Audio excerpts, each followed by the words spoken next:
ಇನ್ನು ಮುಡಾ ಅಕ್ರಮ ಹಗರಣಕ್ಕೆ ಸಂಬಂಧಪಟ್ಟಂತೆ ರಾಜ್ಯಪಾಲ ಥಾವರ್ ಚಂದ್ ಗೆಹ್ಲೋಟ್ ಅವರೇನಿದ್ದಾರೆ ಅವರ ಮಧ್ಯಪ್ರವೇಶಕ್ಕೆ ಸಂಬಂಧಪಟ್ಟಂತೆ ಯಾಕಂದ್ರೆ ಥಾವರ್ ಚಂದ್ ಗೆಹ್ಲೋಟ್ ಅವರು ಈಗಾಗಲೇ ಸಿಎಂ ಅವರಿಗೆ ನೋಟಿಸ್ ಕೊಟ್ಟಿದ್ದಾರೆ, ಮಧ್ಯಪ್ರವೇಶ ಮಾಡಿದ್ದಾರೆ. ಆರೋಪಕ್ಕೆ ಸಂಬಂಧಪಟ್ಟಂತೆ ಮಾಹಿತಿ ನೀಡಬೇಕು ಅಂತ ಮುಖ್ಯ ಕಾರ್ಯದರ್ಶಿಗೆ ನೋಟಿಸ್ ಕೊಟ್ಟಿದ್ದಾರೆ. ಮುಡಾ ಕೇಸ್ನಲ್ಲಿ ಪ್ರಾಸಿಕ್ಯೂಷನ್ಗೆ ಅನುಮತಿ ಕೇಳಿದ್ದಾರೆ ಜಿಟಿ ಅವರು. ಇನ್ನು ಬ್ರೇಕ್ಫಾಸ್ಟ್ ಮೀಟಿಂಗ್ನಲ್ಲಿ ರಾಜ್ಯಪಾಲರ ನೋಟಿಸ್ ಬಗ್ಗೆಯೂ ಕೂಡ ಚರ್ಚೆ ಆಗುತ್ತೆ. ಇನ್ನು ನೋಟಿಸ್ಗೆ ಯಾವ ರೀತಿಯಾಗಿ ಉತ್ತರ ಕೊಡಬೇಕು ಅನ್ನುವಂತಹ ವಿಚಾರಕ್ಕೆ ಸಂಬಂಧಪಟ್ಟಂತೆ ಕೂಡ ಚರ್ಚೆ ಆಗುತ್ತೆ. ಸಚಿವ ಸಂಪುಟ ಸಭೆಯಲ್ಲಿ ಪ್ರಾಸಿಕ್ಯೂಷನ್ ವಿರೋಧಿಸಿ ನಿರ್ಣಯವನ್ನ ಏನಾದರೂ ತೆಗೆದುಕೊಳ್ಳಲಾಗತ್ತಾ? ಈ ಒಂದು ಪ್ರಾಸಿಕ್ಯೂಷನ್ ಏನಿದೆ ಅದನ್ನ ವಿರೋಧಿಸಿ ಏನಾದರೂ ನಿರ್ಣಯ ತೆಗೆದುಕೊಳ್ತಾರಾ ಅನ್ನುವಂಥದ್ದನ್ನ ಕಾದು ನೋಡಬೇಕಾಗತ್ತೆ. ಯಾಕಂದ್ರೆ ಆರೋಪಕ್ಕೆ ಸಂಬಂಧಪಟ್ಟಂತೆ ಮುಖ್ಯ ಕಾರ್ಯದರ್ಶಿಗೆ ನೋಟಿಸ್ ಕೊಟ್ಟಿದ್ರು. ಇದಕ್ಕೆ ಸಂಬಂಧಪಟ್ಟಂತೆ ಟಿ.ಜೆ. ಅಬ್ರಹಾಂ ಅವರು ಒಂದು ಉತ್ತರವನ್ನ ಕೂಡ ಕೇಳಿದ್ದಾರೆ. ಬ್ರೇಕ್ಫಾಸ್ಟ್ ಮೀಟಿಂಗ್ನಲ್ಲಿ ರಾಜ್ಯಪಾಲರ ನೋಟಿಸ್ ವಿಚಾರಕ್ಕೆ ಸಂಬಂಧಪಟ್ಟಂತೆ ಚರ್ಚೆ ಆಗುತ್ತೆ.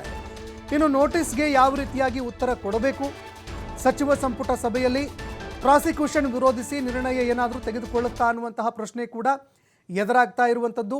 ಥಾವರ್ ಚಂದ್ ಗೆಹ್ಲೋಟ್ ಅವರು ಈ ಪ್ರಕರಣದಲ್ಲಿ ಮಧ್ಯಪ್ರವೇಶ ಮಾಡಿದ್ದಾರೆ. ಇದಕ್ಕೆ ಸಂಬಂಧಪಟ್ಟಂತೆ ಆರೋಪಗಳ ಬಗ್ಗೆ ಮಾಹಿತಿ ಕೊಡಬೇಕು ಅಂತ ಮುಖ್ಯ ಕಾರ್ಯದರ್ಶಿಗೆ ನೋಟಿಸ್ ಕೇಳಿದ್ದಾರೆ. ಪ್ರಾಸಿಕ್ಯೂಷನ್ಗೆ ಅನುಮತಿ ಕೇಳಿದ್ದಾರೆ ಟಿ.ಜೆ. ಅಬ್ರಹಾಂ ಅವರು ಪ್ರಾಸಿಕ್ಯೂಷನ್ಗೆ ಅನುಮತಿಯನ್ನು ಕೂಡ ಟಿ.ಜೆ. ಅಬ್ರಹಾಂ ಅವರು ಕೇಳಿದ್ದಾರೆ. ಹೀಗಾಗಿ ಇದರ ವಿರುದ್ಧವಾಗಿ ಏನಾದರೂ ನಿರ್ಣಯ ತೆಗೆದುಕೊಳ್ಳುತ್ತಾ ಅನ್ನುವಂಥದ್ದನ್ನು ಕೂಡ ಕಾದು ನೋಡಬೇಕಾಗತ್ತೆ. ಇನ್ನು ಅದೇ ರೀತಿಯಾಗಿ ನೋಟಿಸ್ ಏನೋ ಕೊಟ್ಟಿದ್ದಾರೆ ರಾಜ್ಯಪಾಲ ಥಾವರ್ ಚಂದ್ ಗೆಹ್ಲೋಟ್ ಅವರು. ಇದಕ್ಕೆ ಯಾವ ರೀತಿಯಾಗಿ ಉತ್ತರ ಕೊಡಬೇಕು? ಯಾಕಂದರೆ ಈ ಹಿಂದೆಯೂ ಕೂಡ ಅನೇಕ ವಿಷಯಗಳಲ್ಲಿ ಥಾವರ್ ಚಂದ್ ಗೆಹ್ಲೋಟ್ ಅವರು ಮಧ್ಯಪ್ರವೇಶ ಮಾಡ್ತಾ ಇದ್ರು. ಹೀಗಾಗಿ ಇದನ್ನು ಈಗ ರಾಜ್ಯ ಸರ್ಕಾರ ಬಹಳಷ್ಟು ಸೀರಿಯಸ್ ಆಗಿ ತೆಗೆದುಕೊಂಡಿದೆ.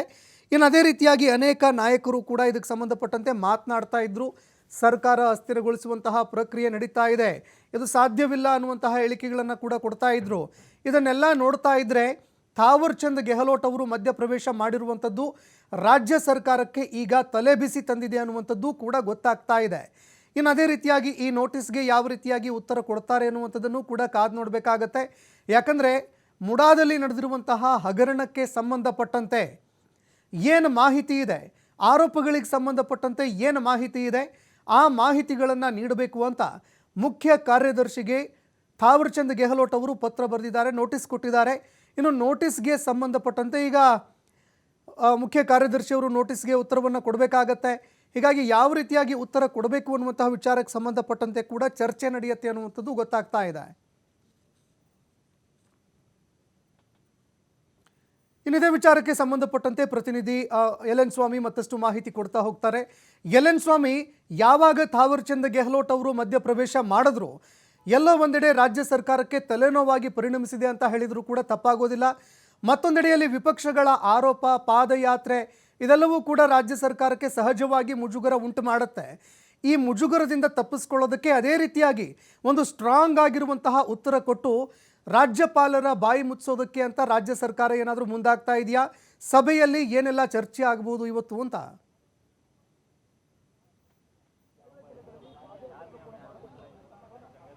ಸಂತೋಷ್, ಇವತ್ತು ಸಿಎಂ ಸಿದ್ದರಾಮಯ್ಯನವರು ಸಚಿವರಿಗೆ ಬ್ರೇಕ್ಫಾಸ್ಟ್ಗೆ ಆಹ್ವಾನ ಕೊಟ್ಟಿರುವಂಥದ್ದು. ಪ್ರಮುಖವಾಗಿ ಈಗಾಗಲೇ ವಾಲ್ಮೀಕಿ ಹಗರಣ, ಅಭಿವೃದ್ಧಿ ನಿಗಮದ ಹಗರಣ ಒಂದು ಕಡೆ ಆದರೆ, ಮತ್ತೊಂದು ಕಡೆ ಮೂಡಾ ಅಕ್ರಮದಲ್ಲೂ ಕೂಡ ಸಿಎಂ ಅವರ ಹೆಸರು ನೇರವಾಗಿ ಪ್ರಸ್ತಾಪ ಮಾಡ್ತಾ ಇದ್ದಾರೆ. ವಿಪಕ್ಷಗಳು ನೇರವಾಗಿ ಆರೋಪವನ್ನು ಮಾಡ್ತಾ ಇದ್ದಾರೆ. ಈಗಾಗಲೇ ಸಿಎಂ ರಾಜೀನಾಮೆಗೆ ಒತ್ತಡವನ್ನು ಕೂಡ ಆಗ್ತಾ ಇರುವಂಥದ್ದು. ಈ ಹಿನ್ನೆಲೆಯಲ್ಲಿ ಸಿಎಂ ಸಿದ್ದರಾಮಯ್ಯನವರು ಕೂಡ ಒಂದಿಷ್ಟು ತಂತ್ರಗಾರಿಕೆಗಳನ್ನು ಮಾಡಿರುವಂಥದ್ದು. ಹಾಗಾಗಿ ಇವತ್ತು ಈ ಸಚಿವರನ್ನೆಲ್ಲ ಕರೆಸಿ ಯಾವ ರೀತಿ ಹೋರಾಟ ಮಾಡಬೇಕು ಎಂಬ ನಿರ್ಧಾರಕ್ಕೆ ಬಂದಿರುವಂಥದ್ದು. ಹಾಗಾಗಿ ಇವತ್ತು ಸಚಿವರ ಜೊತೆ ಏನು ಸದ್ಯದ ರಾಜಕೀಯ ಪರಿಸ್ಥಿತಿ ಸೇರಿದಂತೆ ಬಹುಮುಖ್ಯವಾಗಿ ಮತ್ತೊಂದು ವಿಚಾರ ಅಂದರೆ, ಈಗಾಗಲೇ ರಾಜ್ಯಪಾಲರಿಂದ ಮೂಡಾ ಹಗರಣಕ್ಕೆ ಸಂಬಂಧಪಟ್ಟಂತೆ ಮುಖ್ಯ ಕಾರ್ಯದರ್ಶಿಗೆ ಪ್ರಾಸಿಕ್ಯೂಷನ್ ಸಂಬಂಧವಾಗಿ ನೋಟಿಸ್ ಬಂದಿದೆ. ಹಾಗಾಗಿ ಆ ಪ್ರಾಸಿಕ್ಯೂಷನ್ ನೋಟಿಸ್ಗೆ ಸಂಬಂಧಪಟ್ಟಂತೆ ಅಡ್ವೊಕೇಟ್ ಜನರಲ್ ಶಶಿಕಿರಣ್ ಶೆಟ್ಟಿ ಕೂಡ ಇವತ್ತಿನ ಬ್ರೇಕ್ಫಾಸ್ಟ್ ಮೀಟಿಂಗಲ್ಲಿ ಭಾಗಿಯಾಗಿರುವಂಥದ್ದು, ಮಾಹಿತಿಗಳನ್ನು ಕೊಡ್ತಾ ಇರುವಂಥದ್ದು. ಅಂದರೆ ರಾಜ್ಯಪಾಲರಿಂದ ಪ್ರಾಸಿಕ್ಯೂಷನ್ಗೆ ಈಗಾಗಲೇ ನೋಟಿಸ್ ಬಂದಿರೋಂಥ ಸಲುವಾಗಿ ಮುಂದೆ ಯಾವ ರೀತಿ ಒಂದು ಕಾನೂನು ಹೋರಾಟ ಮಾಡಬೇಕಾಗುತ್ತೆ ಅಥವಾ ಸಚಿವ ಸಂಪುಟದಿಂದ ಏನಾದರೂ ತಿರಸ್ಕರಿಸಿದ್ರು ಕೂಡ ಆ ನಂತರ ರಾಜ್ಯಪಾಲರು ಕಾನೂನಾತ್ಮಕವಾಗಿ ಹೋರಾಟಕ್ಕೆ ಏನಾದರೂ ಕಾನೂನಾತ್ಮಕವಾಗಿ ಮುಂದುವರೆದಂಥ ಸಂದರ್ಭದಲ್ಲಿ ಇನ್ನೂ ಯಾವ ರೀತಿ ಒಂದು ಹೆಜ್ಜೆ ಇಡಬೇಕು ಎಂಬ ಸಂಪೂರ್ಣ ಮಾಹಿತಿಯನ್ನು ಸದ್ಯ ಅಡ್ವೊಕೇಟ್ ಜನರಲ್ ಆದಂಥ ಶಶಿಕಿರಣ್ ಅವರು ಸಿಎಂ ಸೇರಿದಂತೆ ಸಚಿವರುಗಳು ಕೂಡ ಮಾಹಿತಿ ನೀಡ್ತಾ ಇರೋಂಥದ್ದು. ಅಂದರೆ ಮೂಡ ಅಕ್ರಮದಲ್ಲಿ ಯಾವ ರೀತಿ ಒಂದು ಈಗ ಸದ್ಯ ಸರ್ಕಾರಕ್ಕೆ ಒಂದಿಷ್ಟು ಟೆನ್ಷನ್ ಕೂಡ ಆಗಿದೆ.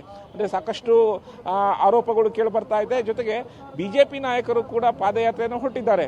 ಒಂದು ಕಡೆ ಪಾದಯಾತ್ರೆ ಟೆನ್ಷನ್, ಮತ್ತೊಂದು ಕಡೆ ರಾಜ್ಯಪಾಲರಿಂದ ಸಿಎಂಗೆ ಏನು ಮುಖ್ಯ ಕಾರ್ಯದರ್ಶಿಗೆ ನೋಟಿಸ್ ಕೊಟ್ಟಿರೋ ಟೆನ್ಷನ್. ಹಾಗಾಗಿ ಇವೆರಡರಿಂದ ಯಾವ ರೀತಿ ಹೊರಗಡೆ ಬರಬೇಕು, ಮುಂದಿನ ಕಾನೂನಾತ್ಮಕವಾಗಿ ಹೋರಾಟ ಯಾವ ರೀತಿ ಮಾಡಬೇಕು, ಸದ್ಯ ಆರೋಪಗಳಿಗೆ ಯಾವ ರೀತಿ ಒಂದು ತಿರುಗೇಟು ಕೊಡಬೇಕು ಅಂತ ಸಚಿವರ ಒಂದು ಅಭಿಪ್ರಾಯಗಳನ್ನು ಕೂಡ ಪಡಿತಾ ಇರೋಂಥದ್ದು. ಯಾಕೆಂದರೆ ನಿನ್ನೆ ದೆಹಲಿಯಿಂದ ರಾಜ್ಯಕ್ಕೆ ವಾಪಸ್ ಆದಮೇಲೆ ಸಚಿವ ಜಾರ್ಜ್ ಅವರ ಒಂದು ನಿವಾಸದಲ್ಲೂ ಕೂಡ ಈ ಬ್ರೇಕ್ಫಾಸ್ಟ್ ಮೀಟಿಂಗ್ಗೆ ಮೊದಲೇ ಒಂದು ಮೀಟಿಂಗನ್ನು ಮಾಡಿದ್ರು. ತಮ್ಮ ಆಪ್ತ ಸಚಿವರೊಂದಿಗೆ ಮಾತ್ರ ಸೇರಿ ಒಂದಿಷ್ಟು ಚರ್ಚೆಗಳನ್ನು ಮಾಡಿದ್ರು. ಪ್ರಾಸಿಕ್ಯೂಷನ್ಗೆ ಸಂಬಂಧಪಟ್ಟಂತೆ ಯಾವ ರೀತಿ ಮುಂದಿನ ಕಾನೂನಾತ್ಮಕವಾಗಿ ಒಂದು ಹೋರಾಟ ಮಾಡಬೇಕು ಅನ್ನೋದು ಕೂಡ ಈಗಾಗಲೇ ಚರ್ಚೆ ಮಾಡಿರುವಂಥದ್ದು. ಇವತ್ತು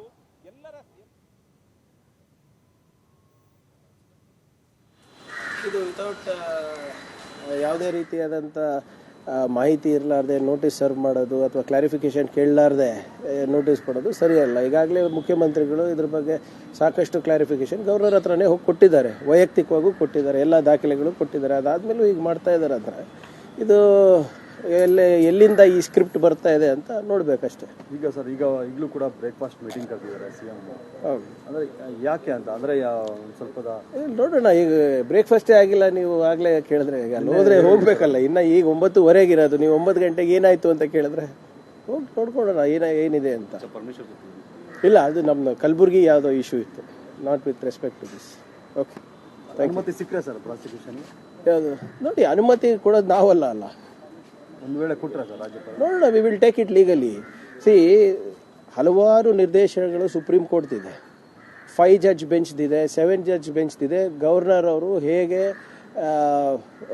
ವರ್ತನೆ ಮಾಡಬೇಕು ಅಥವಾ ಗವರ್ನರ್ ಫಂಕ್ಷನ್ಸ್ ಮತ್ತು ಅವರ ಸಂಬಂಧಗಳು ರಾಜ್ಯ ಸರ್ಕಾರ ಜೊತೆ ಹೇಗಿದೆ ಅಂತ ಅದನ್ನ ಮೀರಿ ಇವರು ಮಾಡ್ತಾ ಇದ್ದಾರೆ. ಅಂದರೆ ನಾನು ಕೇಳ್ದಂಗೆ ಈ ಸ್ಕ್ರಿಪ್ಟ್ ಯಾರು ಬರೆದು ಕೊಡ್ತಾ ಇದ್ದಾರೆ? ಈಗ ತಮಿಳ್ನಾಡಿನಲ್ಲಿ ನೋಡಿದ್ದೀರಾ ಹೇಗಾಗ್ತಾ ಇದೆ ಅಂತ, ನಿಮ್ಮ ವೆಸ್ಟ್ ಬೆಂಗಾಲಲ್ಲಿ ನೋಡ್ತಾ ಇದ್ದೀರಾ ಹೇಗಾಗ್ತಾ ಇದೆ, ಡೆಲ್ಲಿನಲ್ಲಿ ನೀವು ನೋಡ್ತಾ ಇದ್ದೀರಾ ಲೆಫ್ಟಿನೆಂಟ್ ಜನರಲ್ ಹೇಗೆ ಮಾಡ್ತಾ ಇದ್ದಾರೆ ಅಂದ್ಬಿಟ್ಟು. ಮಹಾರಾಷ್ಟ್ರದಲ್ಲಿ ಬೆಳಿಗ್ಗೆ 5 ಗಂಟೆಗೆ ಪ್ರಮಾಣ ವಚನ ಸ್ವೀಕಾರ ಮಾಡಿಸ್ತಾರೆ. ಸೊ ಎಲ್ಲೋ ಒಂದು ಕಡೆ ಈ ಸಂವಿಧಾನಿಕ ಏನು ಹುದ್ದೆಗಳಿದೆ ಅದು ಮಿಸ್ಯೂಸ್ ಆಗ್ತಿದೆಯಾ ಅಂತ ನನಗನ್ನಿಸ್ತಾ ಇದೆ. ಆಮೇಲೆ ಸುಪ್ರೀಂ ಕೋರ್ಟ್ ಅವರು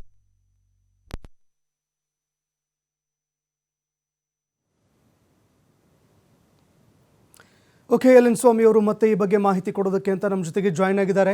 ಎಲ್.ಎನ್. ಸ್ವಾಮಿ, ಪ್ರಿಯಾಂಕ್ ಖರ್ಗೆ ಅವರು ಮಾತನಾಡ್ತಾ ಇದ್ರು, ನಾವು ಕೇಳ್ತಾ ಇದ್ವಿ. ಬರೀ ಕರ್ನಾಟಕ ಮಾತ್ರ ಅಲ್ಲ, ದೆಹಲಿ ನೋಡಿದ್ವಿ, ಪಶ್ಚಿಮ ಬಂಗಾಳ ನೋಡಿದ್ವಿ, ಜಾರ್ಖಂಡ್ ನೋಡಿದ್ವಿ. ಎಲ್ಲೆಲ್ಲಿ BJP-ಯೇತರ ಸರ್ಕಾರ ಇದೆ ಅಲ್ಲಲ್ಲಿ ರಾಜ್ಯಪಾಲರ ವರ್ತನೆ ಇದೇ ರೀತಿಯಾಗಿದೆ. ಅದೇ ರೀತಿಯಾಗಿ ಸ್ಕ್ರಿಪ್ಟೆಡ್ಡು ಅಲ್ಲಿ ಯಾವ ರೀತಿಯಾಗಿ ಸ್ಕ್ರಿಪ್ಟ್ ಇತ್ತು ಅದೇ ರೀತಿಯಾದಂತಹ ಸ್ಕ್ರಿಪ್ಟು ಕರ್ನಾಟಕದಲ್ಲೂ ಕೂಡ ಕಂಡು ಬರ್ತಾ ಇದೆ. ಹೀಗಾಗಿ ಎಲ್ಲೋ ಒಂದೆಡೆಯಲ್ಲಿ ಸಾಂವಿಧಾನಿಕ ಹುದ್ದೆಯಲ್ಲಿ ಇದ್ದು ಕೇಂದ್ರದ ಕೈ ಅಡಿಯಲ್ಲಿ ಇದೆಲ್ಲವೂ ನಡೀತಾ ಇದೆ ಅನ್ನುವಂತಹ ಗಂಭೀರ ಆರೋಪ ಏನಾದರೂ ಮಾಡಿದ್ರ ಸಚಿವರು ಅಂತ?